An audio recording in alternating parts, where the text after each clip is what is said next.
உலகத் தமிழர்கள் அனைவருக்கும் தமிழே குரலின் வணக்கங்கள்.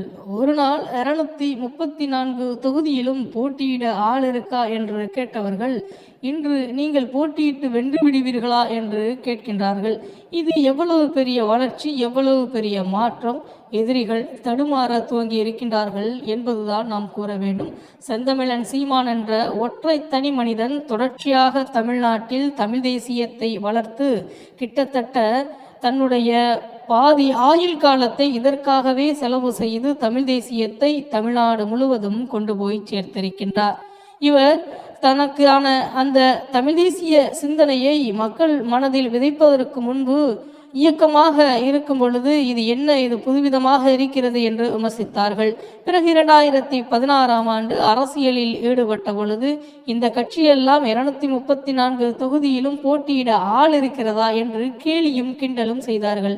அவ்வளவு ஏன், இது ஒரு வாட்ஸ்அப் கட்சி என்றெல்லாம் விமர்சனம் செய்த காலம் தற்பொழுது முழுதாக ஒழிந்துவிட்டது. மாற்றாக இப்பொழுது செந்தமிழன் சீமான் தலைமையிலான நாம் தமிழர் கட்சி இந்த தேர்தலில் வென்றுவிடுமா என்று கேட்கின்றார்கள்.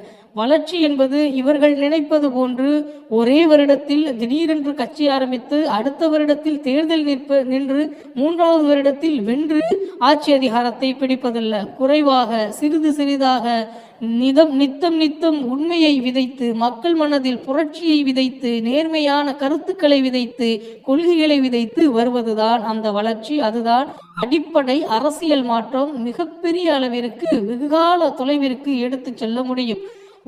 உடனே எல்லாம் மாறிவிட்டது எல்லாம் என்றால் அது எவ்வளவு வேகமாக வளர்ந்ததோ அவ்வளவு வேகமாக வீழ்ந்துவிடும் என்பதுதான் அதற்கு அர்த்தம். அந்த வகையில் நாம் தமிழர் கட்சியின் அடித்தளம் என்பது 20 ஆண்டு காலத்திற்கு மேலாக தமிழ்நாடு அரசியலில் மிக தெளிவாக விதைக்கப்பட்டிருக்கின்றது. எனவே இங்கே அடித்தளத்தில் எந்த பிரச்சனையும் எப்பொழுதுமே வந்தது கிடையாது. ஏனென்றால் செந்தமிழன் சீமான் என்ற ஆணி கிளை பரப்பி வேறு பரப்பி தமிழ்நாடு முழுவதும் தமிழ் தேசியத்தை மிக அழகாக இளைஞர்கள் மனதில் விதைத்து விட்டார் என்றுதான் கூற வேண்டும்.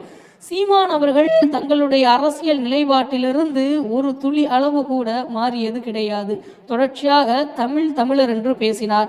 எந்த ஒரு தலைவனை தடை செய்தார்களோ இந்தியாவில் அந்த ஒரு தலைவனையே தனக்கான தலைவனாக எடுத்துக்கொண்டார்.